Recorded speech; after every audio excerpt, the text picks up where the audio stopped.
Quand arriva la Pentecôte, le 50e jour après Pâques, ils se trouvaient réunis tous ensemble. Soudain, il vint du ciel un bruit pareil à celui d'un violent coup de vent. Toute la maison où ils se tenaient en fut remplie. Ils virent apparaître comme une sorte de feu qui se partageait en langues et qui se posa sur chacun d'eux. Alors ils furent tous remplis de l'Esprit Saint. Ils se mirent à parler en d'autres langues et chacun s'exprimait selon le don de l'Esprit.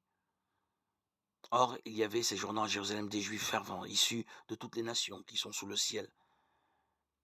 Lorsque les gens entendirent le bruit, ils se rassemblèrent en foule. Ils étaient tous dans la stupéfaction parce que chacun d'eux les entendait parler sa propre langue.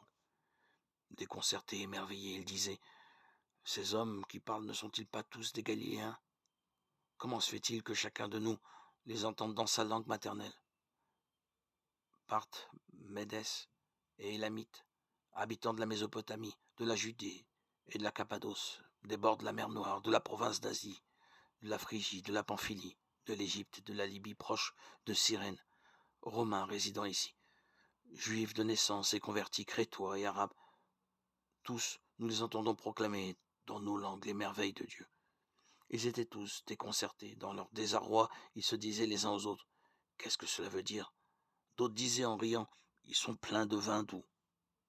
Alors, Pierre, debout avec les 11 autres apôtres, prit la parole. Il dit d'une voix forte: habitants de la Judée, et vous tous qui séjournez à Jérusalem, comprenez ce qui se passe aujourd'hui. Écoutez bien ce que je vais vous dire. Non, ces gens-là ne sont pas ivres, comme vous le supposez, car il n'est que 9 heures du matin. Mais ce qui arrive, c'est ce que Dieu avait dit par le prophète Joël. Il arrivera dans les derniers jours, dit Dieu, que je répandrai mon esprit sur toute créature. Vos fils et vos filles deviendront prophètes. Vos jeunes gens auront des visions et vos anciens auront des songes. Même sur mes serviteurs et sur mes servantes, je répandrai mon esprit en ces jours-là, et ils seront prophètes. Je ferai des prodiges en haut dans le ciel et des signes en bas sur la terre, du sang, du feu, une colonne de fumée. Le soleil se changera en ténèbres, et la lune sera couleur de sang, avant que vienne le jour du Seigneur, grand et manifeste. Alors tous ceux qui invoqueront le nom du Seigneur seront sauvés. Hommes d'Israël, écoutez ce message. Il s'agit de Jésus le Nazaréen, cet homme dont Dieu avait fait connaître la mission en accomplissant par lui des miracles, des prodiges, des signes au milieu de vous. Comme vous le savez bien, cet homme livré selon le plan et la volonté de Dieu, vous l'avez fait mourir en le faisant clouer à la croix par la main des païens.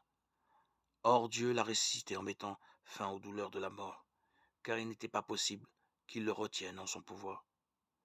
En effet, c'est de lui que parle le psaume de David. Je regardais le Seigneur sans relâche. S'il est à mon côté, je ne tombe pas. Oui, mon cœur est dans l'allégresse, ma langue chante de joie, ma chair elle-même reposera dans l'espérance. Tu ne peux pas m'abandonner à la mort, ni laisser ton fidèle connaître la corruption. Tu m'as montré le chemin de la vie, tu me rempliras d'allégresse par ta présence. Acte 2, 1, 28.